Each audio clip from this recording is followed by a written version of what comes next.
you go back and reflect on that conversation and go, well, that was stupid. That's not why I did that. Today is going to be a fun one. We'll be talking about how to get your character to do the things that you want them to do. Right.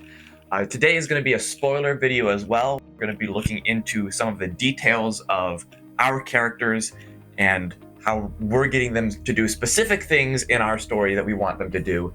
And before we get into that, though, we have a setting change for our story. Right. And the reason for the setting change is really related to how you get your characters to do what you want them to do. Last week, or maybe it was the week before, I think it was last week? Yes. Whenever it was, when we shared our sticky notes with each other, you had brought up an idea of a change of setting that moved the science group that we've been working with out of the corporate setting and into a university setting. You proposed that my phone is locked here. One of the characters was like the PhD student of another one of them, and they were working together on this research project as his doctoral project, or whatever they call it. Right. And so my proposal is that rather than Tyrone being Janet's student, that Tyrone and Janet and the other leader, which also we have changed, we've been calling it the villain org as kind of placeholder text, but yet we realized that as far as motivation goes, they're not motivated to do evil. They think that they're doing good, and it's really their carelessness, not their vindictiveness or maliciousness that triggers the disaster. So rather than referring to them as the villain org, we have a placeholder name called the Epoch Research Group. ERG for short. ERG for short. So my proposal is that Tyrone and Janet and the ERG leader were all three fellow research assistants underneath a common professor who is now a dean at the university. Okay. That dean is the one who had become the cab director in the previous versions of history. Okay. And he is still a respected figure both to Tyrone and to Janet, and an active participant in their lives, both personally and professionally, and an active character in the story. That's why we get to know him, why we believe in him, why we want him to be able to become who he was meant to be in all the other versions of history. Interesting. And why Tyrone and Janet are there to support and want to convince him to become that person.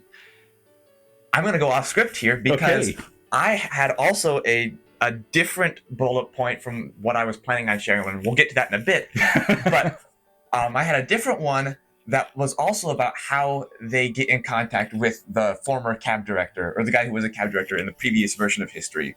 And that was that at some point along the experimental process, the university decides that things have gone too far and that they decide to cut support. Oh, wow. And that it's too risky, it's too expensive, we don't like the PR from it. And that leads to them searching for external funding and lab space, and that is maybe where the cab director, who at that point is just a scientist, comes in and provides the lab space and the funding to at least see the project through completion. But either way, the move from them already being in a corporate research group, moving them into a university setting, provides some change to the relationships between them, to the motivation. The relationship change provides some motivation change. The setting of being in a university changes the motivation. So that's related. That was my sticky note that I wanted to share, related to motivation. All right. Yeah, I like the whole lot of changes that could potentially take place that we need to explore some more. This is what we've got so far. My sticky note that I was planning on sharing is actually takes place in time before they even get to this university or college or wherever it is. And a little bit of background before I get to that. It involves Arnold, our main character, who grows up in an adoptive family that's very loving, and before getting pulled to the future to assist with all this project to save the world. And so my thought process writing this down was, if Arnold loves his family, merely wanting adventure or wanting some sense of purpose as a 13, 16, whatever 16. We decide, a 16-year-old, is probably not going to be enough to motivate him to leave to the future knowing that he can't come back. Right. That is quite a big step. And I think right now we don't really have a good enough motivation for that. So I've got 3 categories that potential motivation could come from. And one is just simply that he believes that he can come back to his family when he's done. And he believes that he's not leaving them forever. Second, his current life needs to be negative in some elements that he's escaping from.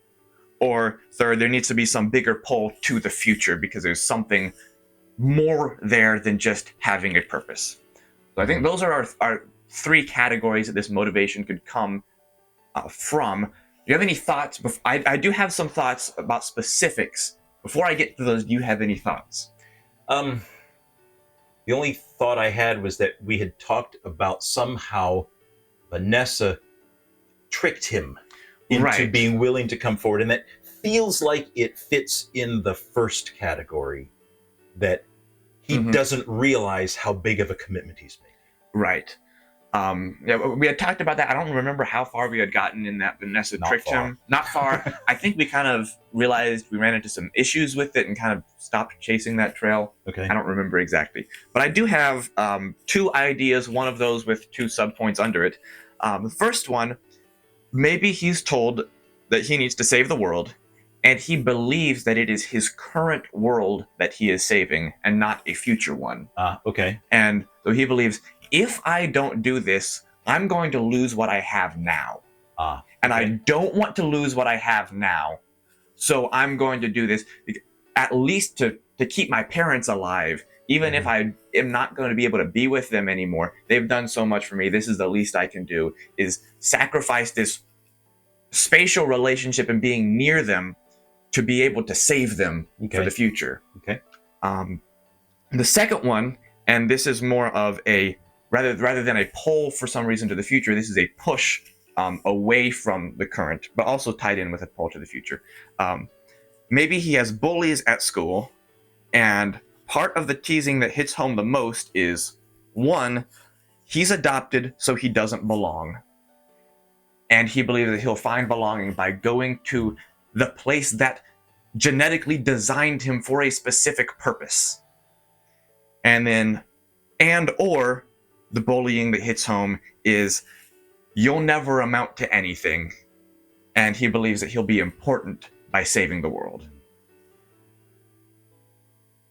Okay, my reactions to that are, for the bullying, we'll need to treat carefully. Yes. That's kind of a cliche reason.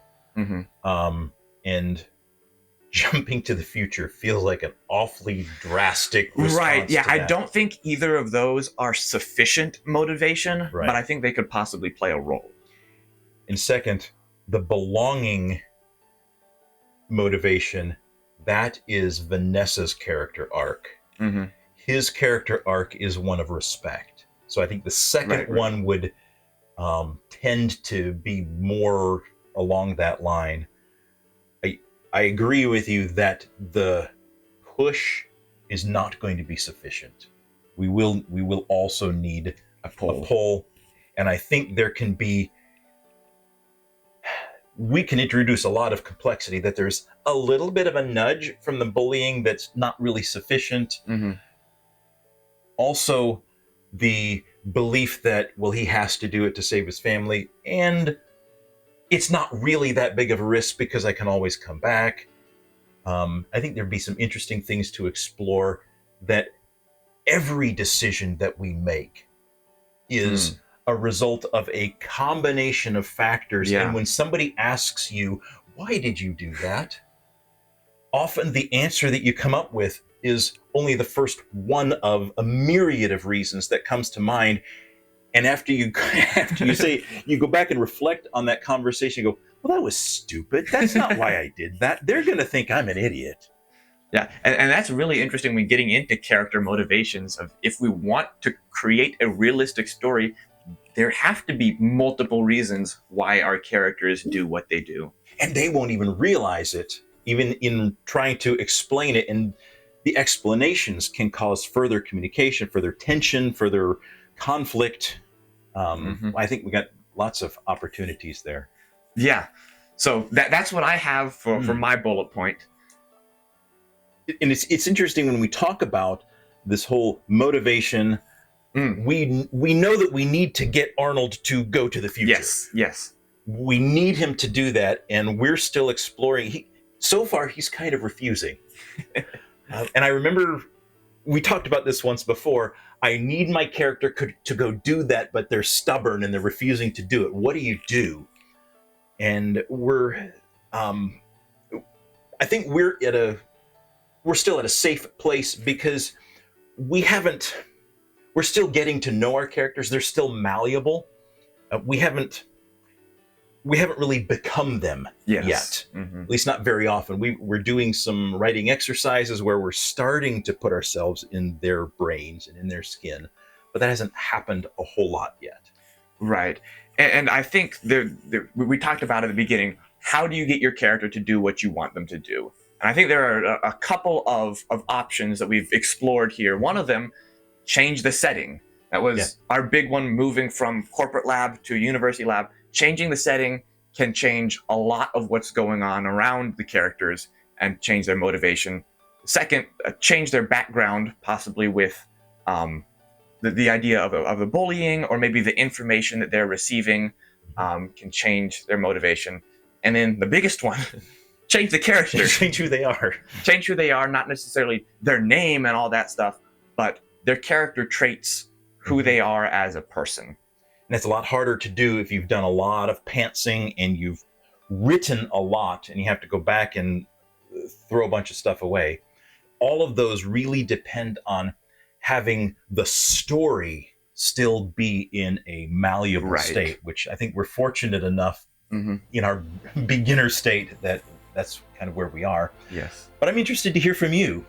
What are your techniques to give your characters the motivations that they need to accomplish what you want in your story? Let us know that in the comments, and we will see you again next week.